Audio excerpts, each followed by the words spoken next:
The smell of blood under Valencia's lights. Valencia wasn't glowing. Valencia was bleeding. The night after the 2025 finale always carries that strange weight where one era collapses and the next sharpens its teeth. Mechanics drag toolboxes like they're burying ghosts, engineers whisper like they're hiding sins, and riders walk as if their shadows are carrying entire seasons on their backs. But in the middle of that dying fire, a new heat arrived. Not soft, not hopeful, not rookie energy, a different temperature entirely. Toprak Razgatlioglu walked into the MotoGP world like he was stepping into enemy territory he had already mapped in his head. Not a smile, not a nervous look, not the body language of someone grateful to be invited. He came in like the Paddock owed him a debt from years ago, and this was the place he had finally come to collect. Everything from the first second felt wrong compared to the public narrative. Because the commentators whispered he'd be careful. They predicted he'd be humble. They said Michelin front tires would make him panic. They said MotoGP braking would force him to change. They said Yamaha's V4 would be a slow, cold mountain he would climb step by step. And then Kenan Sofuoglu's interview detonated into the broadcast. Open quote, "He's a bit scared. He's careful. I'm not watching our Toprak yet." Close quote. It echoed through every garage wall like an accusation stamped with truth. But the Paddock didn't understand what they were hearing. Kenan wasn't describing fear. Kenan was describing calculation. A predator staying low because the grass is too short to hide in yet. Because the man testing that Yamaha V4 wasn't a rookie. He wasn't a satellite rider desperate for love. He wasn't here for corporate redemption arcs or Yamaha PR rebirth stories. Toprak Razgatlioglu was scanning the paddock like a wolf, memorizing weaknesses. The surface was damp. The grip was unpredictable. The bike was young, awkward, and barely out of prototype mode. The tires were alien. The environment was foreign. The pressure was suffocating. He still finished the day 1.3 seconds off the top after barely understanding the machine. But the real story wasn't the lap time. The real story was the way he braked. The way he flicked the bike mid-corner.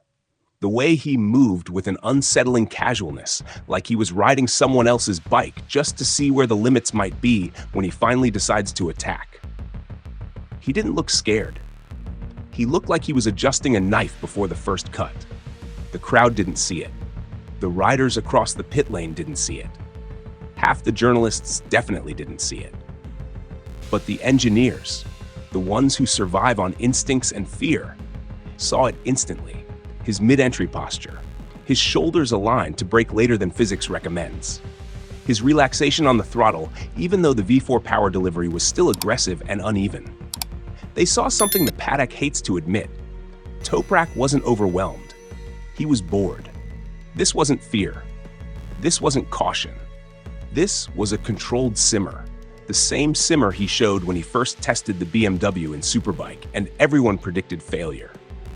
Right before he took 2 straight titles, Kenan said, open quote, "Probably after a couple of tests we will see the real Toprak." Close quote, probably? No, definitely. Because WSBK physics didn't break themselves. Toprak broke them. This adaptation isn't a challenge. It's an invitation. And the Paddock doesn't realize it yet, but the moment he understands the Yamaha V4 completely, someone's era is going to bleed out on live television. Because his first target isn't Mark, it isn't Pecco, it isn't Acosta. His first target is Yamaha themselves, his own factory, his own badge. If you've watched him long enough, you know exactly why. Toprak always destroys the thing that doubts him first. So the real opening scene wasn't the damp track or the awkward laps. It was this. A man walking into MotoGP, not to join the story, but to rewrite it.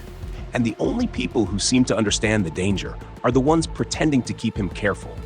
The question burning under those Valencia lights, is MotoGP underestimating him because they're blind, or because they know exactly what he becomes once the fear disappears?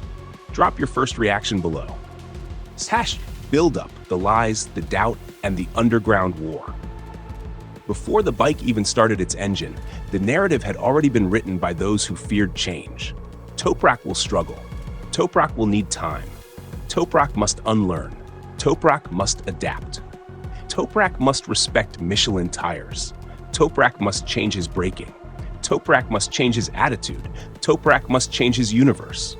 1,000 experts painted him as a humble student in a school too advanced for him. But here's the part only the ones with real memory understand. He has never adapted to a bike. He forces the bike to adapt to him. Superbike Paddock learned it. BMW learned it. Ducati learned it. Kawasaki learned it the hard way. And now Yamaha, the same factory he walked away from in 2022 because their inline four couldn't breathe on long straights, has brought him back into the fire under a new engine philosophy.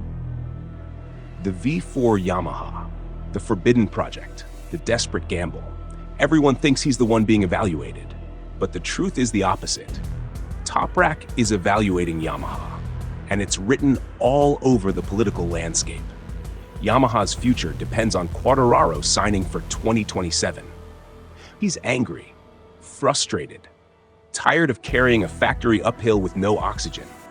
But what no one is mentioning loudly enough is this. Toprak is Yamaha's other exit strategy, the dark one, the one they don't speak about in meetings but pray for in corners. Because if he adapts, Yamaha suddenly has a rider who can brake like a weapon, corner like a contradiction, and win races their bike wasn't supposed to win. That's why everyone is happy he's slow right now. Because a slow Toprak is a controllable Toprak, a humble Toprak, a student phase Toprak. But a fast Toprak? A Toprak who starts sliding the way he did in Indonesia 2021?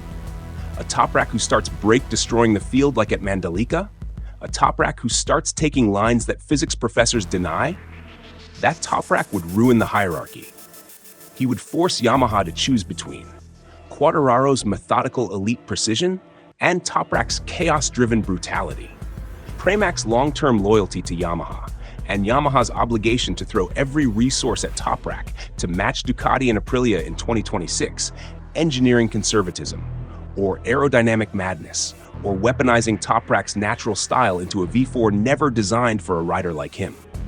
And in the middle of this silent tug of war, Kennan drops that line.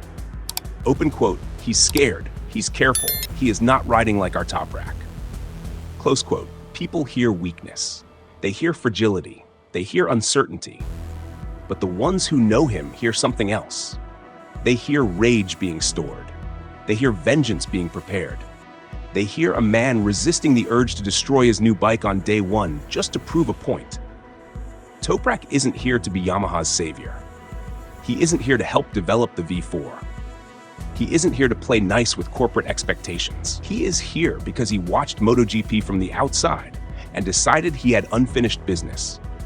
He owes the sport revenge for denying him a factory seat in 2021. He owes Yamaha revenge for building a bike too slow for his ambitions. He owes the critics revenge for calling his style untransferable. He owes himself revenge for staying in superbikes 1 year longer than necessary. And the Paddock feels the tension. The Ducati bosses watch him like they're checking the weather before a hurricane. Aprilia observes with quiet calculation. KTM sees him as a wild card who could shake their fragile hierarchy. Honda barely knows what to do with their future anyway. Meanwhile, Yamaha whispers, take your time, learn slowly, don't push. But they're not protecting him. They're protecting themselves. Because the moment he stops being careful, the whole MotoGP grid gets rearranged. Sofuoglu's real meaning wasn't fear, it was warning. Warning. Yamaha, you won't be able to hold him back once he unlocks the tires.